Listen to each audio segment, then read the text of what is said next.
우리가 하나님을 정말로 뜨겁게 만나게 되었을 때 세상이 달리 보인다, 이런 경험들을 다 해보셨으리라고 생각이 되어집니다.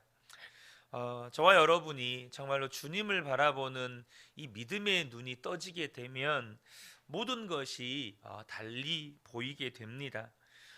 오늘 본문에서 우리가 어제 나누었던 것처럼 다윗에게 찾아볼 수 있는 이 놀라운 점은, 다윗은 단순히 우주 만물을 바라보면서 감탄하는 데 그치지 않고 사람을 보면서 우주 만물보다 더 감탄하고 놀라고 있다는 사실입니다. 왜냐하면 그 속에 하나님의 사랑이 보이고 그 속에서 하나님의 섭리가 보이니까 사람을 바라볼 때 놀라운 하나님의 사랑 때문에 또 감탄하고 감격해 하는 것이죠. 저와 여러분이 24시간 예수님을 바라보는 눈을 뜨고 살게 되면 세상을 보는 눈도 또 사람을 보는 눈도 달라지게 되는 것입니다. 예수님을 바라보는 눈이 뜨여야 지금 내가 겪는 일, 또 내 눈앞에 보이는 어떤 상황과 환경과 형편, 또 내가 만나는 사람들, 이 모든 것들이 정확하게 보이고 판단이 되는 것입니다. 믿음의 눈이 뜨여져야 이게 제대로 보이는 거예요. 마찬가지로 요즘에 이제 어르신들이 나이가 드시면 이렇게 백내장이나 노안이 와서 이렇게 눈 수술을 해주시잖아요. 백내장이라고 하는 게 눈 수정체에 뭔가 이물질들이 끼면서 시력이 점점점 낮아지는 현상을 말하지 않습니까? 근데 그것이 새로운 그 렌즈로 이 수정체를 교체를 해주면 선명하게 보이는 거죠.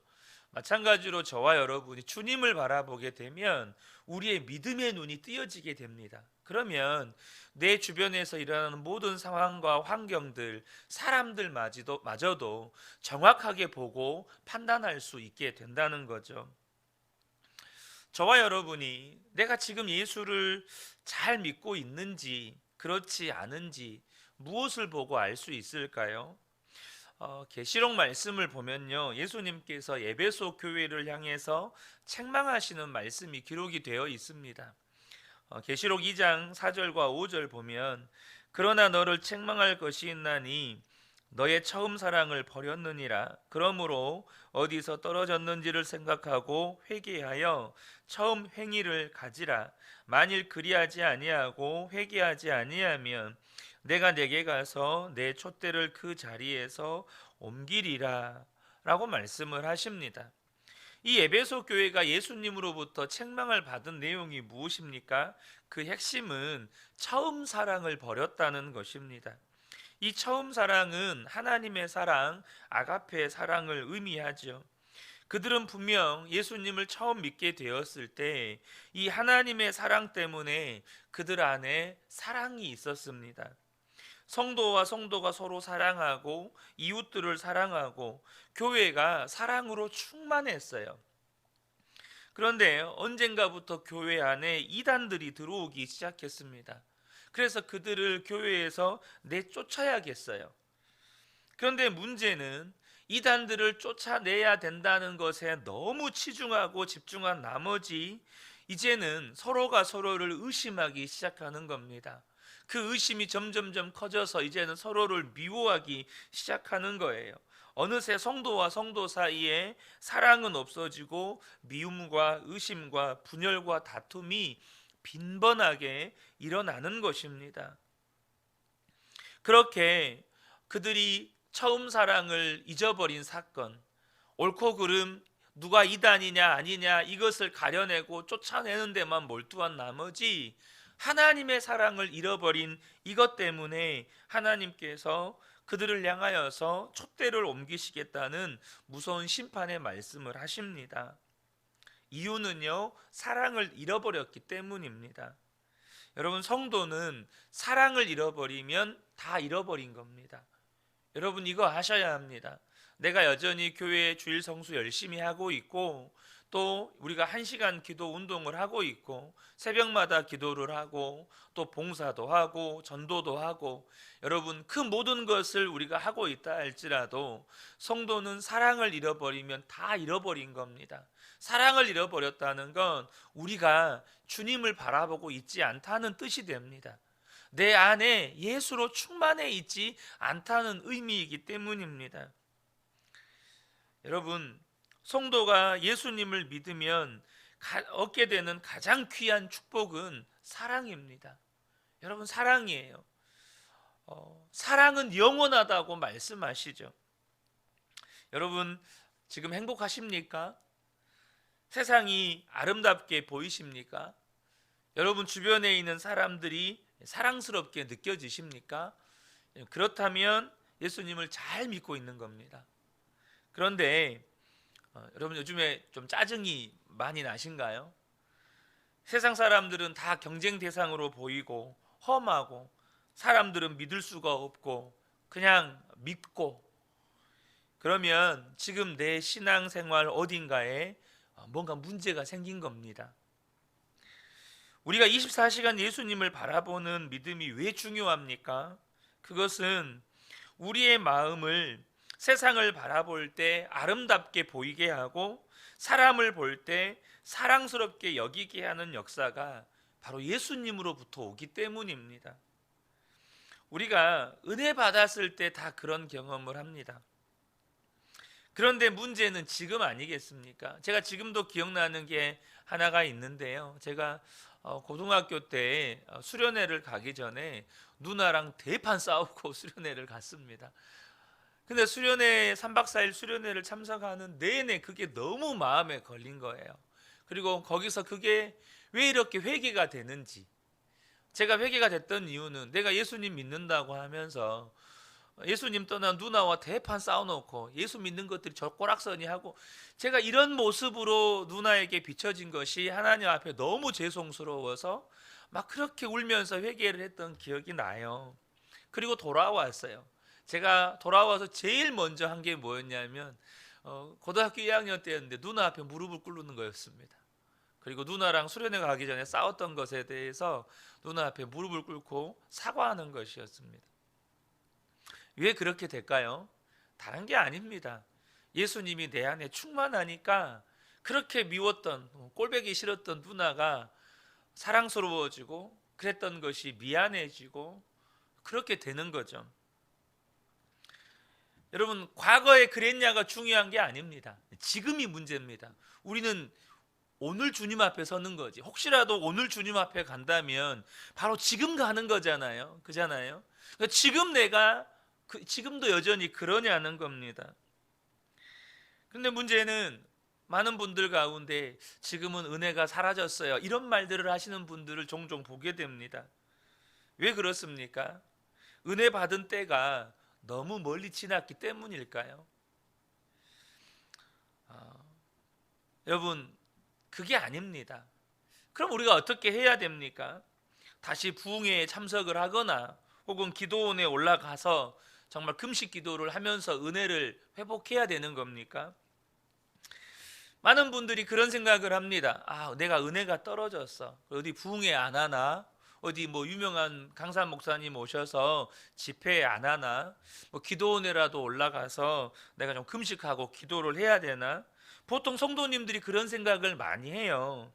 저도 과거에 한때 그런 생각을 한 적이 있습니다. 그래서 제가 20살 때 대학 생활을 한 1년간 하고 이제 방학하면서 여기 이제 부산에 당시에 집이 있었기 때문에 부산에서 이제 있는데, 제가 보기에도 제 영적 상태가 너무 메말라 있는 것처럼 보이는 거예요. 그래서 전도사님을 찾아갔습니다.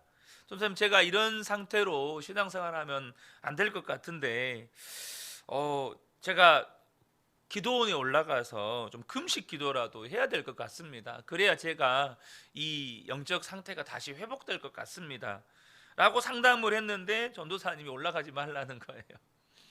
그렇게 해서 금식 기도한다고 해서 은혜가 회복되는 게 아니라고 성경을 펴서 저에게 이렇게 말씀으로 이렇게 지도를 해주셨던 기억이 납니다. 여러분, 성경을 한번 자세히 보셔야 합니다. 사도 바울이 너희가 영적으로 메마를 때 기도원에 올라가서 금식 기도하면 너희가 그 은혜를 회복할 수 있다. 이런 서신은 한 군데도 없습니다. 사도 바울이 많은 서신서를 쓰잖아요. 그 심각한 고린도 교회를 향해서 편지를 쓸 때도, 또 빌립보 교회는 정말 고난이 많은 교회였거든요. 그 고난이 많은 교회를 향해서 편지를 쓸 때도 사도 바울은 그런 말을 안 합니다. 빌립보서 4장 4절을 보면 이런 말씀을 하세요. 주 안에서 항상 기뻐하라. 내가 다시 말하노니 기뻐하라.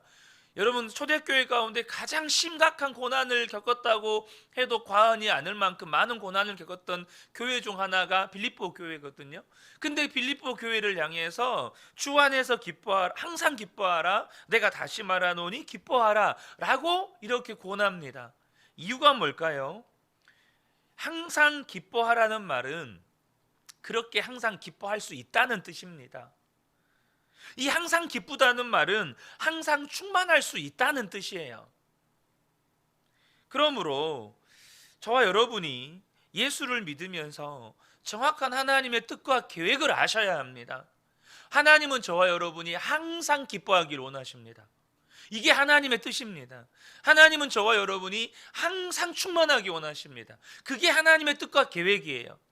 무슨 그 경제 그래프처럼 경제 상승 곡선 그리고 하향 곡선 그리고 그러면서 우리의 영적 생활이 상승 기류를 탔다 하강 곡선을 그렸다가 이렇게 들쭉날쭉 이게 하나님의 계획이 아니라는 겁니다. 우리가 한번 은혜 받았다 식었다가 또 은혜 받았다 다시 또 식었다가 이렇게 반복하는 신앙생활은 한결같은 충만한 생활이 아닙니다. 여러분 그렇잖아요. 그것은 한결같은 충만한 삶이 아니에요. 그러면 어떻게 그럴 수 있느냐는 거죠. 그럴 수 있으니까 그렇게 말씀하신 건데 어떻게 우리가 항상 기뻐하라, 내가 다시 말하노니 항상 기뻐하라, 어떻게 이럴 수 있느냐는 거죠. 그게 바로 저와 여러분이 날마다 예수님 바라보는 겁니다. 24시간 예수님 바라보는 거예요.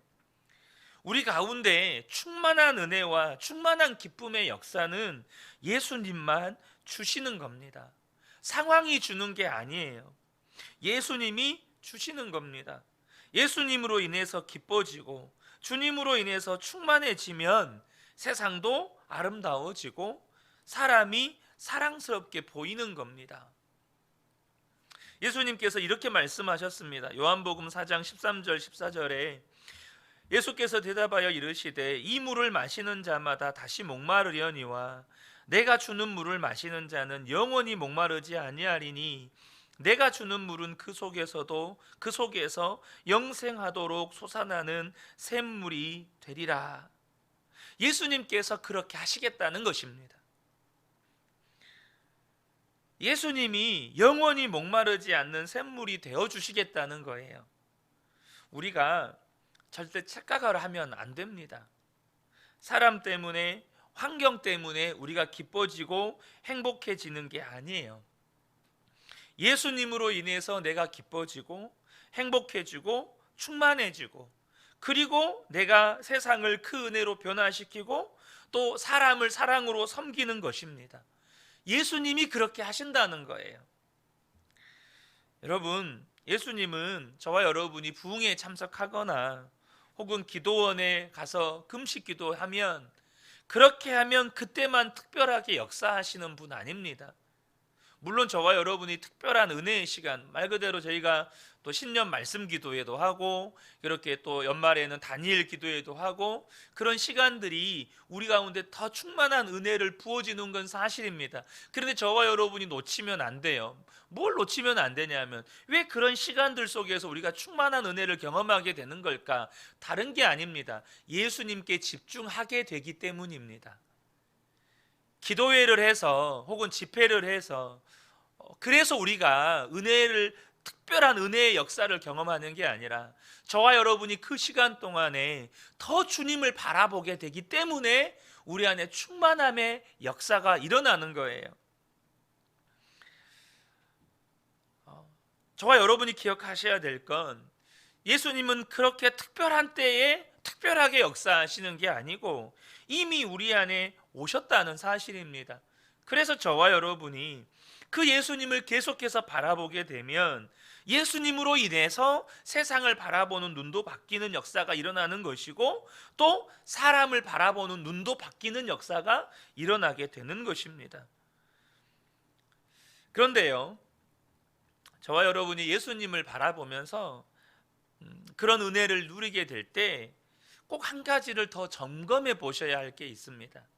그게 뭐냐면, 분명 주님의 계획은 나로 하여금 그 예수님 안에 있는 충만한 은혜, 예수님 안에 있는 그 배에서 생수가 넘쳐나리라 라고 말씀하신 것처럼 다시는 목마르지 아니하고 그 배에서 기쁨이 넘쳐나고 감사가 넘쳐나고 또 행복이 넘쳐나고 이런 삶을 주시기를 원하시는데, 중요한 사실은 그것이 넘쳐나는 것이 주님의 계획이라는 겁니다. 그 은혜가 나 한 사람에 머물러 있는 것은 하나님의 계획이 아니라는 거예요. 우리의 배에서 생수가 넘쳐 흘러가는 게 예수님의 계획이라는 겁니다. 이게 무슨 의미인지 잘 이해하실 겁니다. 하나님의 계획은 나만 그렇게 충만하게 사는 것이 아니라는 거예요. 나에게 오셔서 나의 눈을 새롭게 열어주시고 하나님이 지으신 우주 만물을 보게 하시고 사람을 향한 하나님의 놀라운 계획과 사랑을 깨닫게 하시고 나를 향한 놀라운 하나님이 정말 믿어지게 하는 것, 이것이 주님의 계획이지만, 하나님은 그런 저와 여러분을 통해서 우리 주변에 있는 사람들에게 동일하게 역사하시는 것까지가 주님의 계획이라는 겁니다. 하나님은요, 저와 여러분을 통해서 우리 주변에 있는 사람들을 만나고 싶어 하십니다. 주변에 예수님을 믿지 않기 때문에 세상을 정말 힘들게 살아가는 사람들이 많고, 심지어 예수를 믿는다고 하면서도 여전히 세상과 사람들을 향한 원망과 불평 속에서 살아가는 사람들도 참 많습니다. 작년 마지막 주 수요일에 저희가 강해 설교가 한 편이 다 끝나서 워룸이라고 하는 영화를 다 같이 우리가 보았잖아요. 여러분, 그 워룸이라고 하는 영화에서 그 여주인공이 만나게 된 할머니가 아마 다들 굉장히 인상 깊으셨을 겁니다. 그 할머니는요, 계속해서 정말로 주님이 필요한 영혼을 만나게 해달라고 기도합니다. 그리고 나서 그 기도의 응답으로 이 워룸의 여자 주인공을 만나게 되죠. 그 여자 주인공을 만났을 때 이 할머니는 깨닫습니다. 아, 내 기도에 응답하셔서 하나님께서 만나게 해주셨구나. 근데 이 여인은 남편과 이혼의 위기, 그런 어려움 가운데 살아가는 여인이죠. 교회도 다닙니다. 주일 성수도 해요. 헌금도 합니다. 그런데 그 여자 주인공은 주님을 바라보는 믿음의 눈이 뜨여 있지 않은 그런 썬데이 크리스찬이었죠. 그 할머니가 바로 그 여주인공이 하나님을 바라볼 수 있도록 그렇게 돕습니다.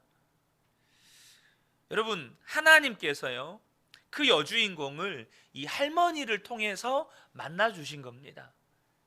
마찬가지로 하나님도 지금 저와 여러분의 삶에 그런 역사를 계속해서 하고 싶어 하십니다. 누군가를 저와 여러분을 통해서 하나님이 만나고 싶으신 거예요. 우리가 반드시 점검하셔야 될 것이 있습니다. 우리가 주님을 바라보면요, 분명히 우리 안에 기쁨이 넘칩니다. 주님을 바라보면 우리 안에 정말로 놀라운 충만함의 은혜가 있습니다. 사실 어제 제 몸이 굉장히 좀 피곤했습니다. 주일에 제 설교 스타일이기 때문에 그렇기도 한데, 주일이 제일 목이 많이 이렇게 쉬게 되고, 보통 월요일 화요일이 지나가면 이게 목이 회복이 되는데, 서울을 갔다 와서 그런지 이번 주는 목도 회복이 안 되고, 수요 예배 지나고 나니까 목이 어제 새벽 같은 경우는 더 너무 힘들고, 그래서 막 체력도 이렇게 막 축축 몸도 처지고 너무 힘이 들었어요. 근데 저녁에 이제 우리 미래 세대 아이들을 만나기로 지금 약속을 잡아놨는데, 몸이 너무 피곤하니까 이게 다음으로 미뤄야 되나? 막 이런 생각이 들 만큼 몸이 좀 축축 처지고 그랬습니다. 그런데 제 안에 그래도 만나기로 했으니까 만나야지라는 생각이 들었어요. 그리고 그 친구를 만났습니다. 만나고 이런저런 이야기를 나누는데 그 워룸의 여자 주인공이 생각이 났어요. 이 아이도 분명히 교회도 다니고 은혜도 받고 예수님을 믿는다고 하지만 여전히 돈이 너무 좋고 세상에서 돈 많이 버는 성공이 너무 좋고 본인 안에 있는 이야기들을 솔직하게 다 하더라고요. 그러면서 어떻게 한 번의 만남으로 그 친구가 다 변화되게 했어요. 그러면 제가 예수님이지. 그 친구와 대화 속에서 다시 한번 예수님을 이야기해주고 어떤 그런 시간들을 가졌습니다. 여러분 기억하셔야 될 게 있어요. 내가 주님을 바라보면 바라볼수록 내 안에 충만함의 은혜가 있습니다. 그러나 기억하셔야 될 건 나를 통해서 누군가가 계속해서 변화되어져 가고 있는가를 보셔야 합니다. 내가 지금 충만한가 이것도 보셔야 하는데 주님의 계획은 그것이 끝이 아니고 나를 통해서 주님이 누군가를 만나 가시는 것이 계획이시니까 저와 여러분이 꼭 점검하셔야 될 것이 나를 통해서 누군가가 변화되어져 가고 있는가, 나를 통해서 누군가가 기쁨을 누리고 있는가, 나를 통해서 누군가가 하나님의 사랑을 경험하고 있는가, 나를 통해서 누군가는 행복해하고 있는가, 이거를 보셔야 합니다. 여러분의 주변의 사람들이 당신 때문에 내가 너무 행복합니까? 당신 때문에 제가 너무나도 즐겁습니다. 이렇게 고백합니까? 사실 제가 어제 어떤 분을 통해서 제가 이 아이를 만나게 됐던 또 하나의 이유가 있습니다. 어떤 분이 저를 만나 주셨어요. 저는 그분을 통해서 또 하나님을 만났어요. 그러니까 제가 힘이 나는 거예요. 어떤 분을 통해서 제가 하나님의 사랑을 경험하게 되니까 또 내 몸이 지금 피곤하고 힘들지만 만날 힘이 생기는 거예요. 여러분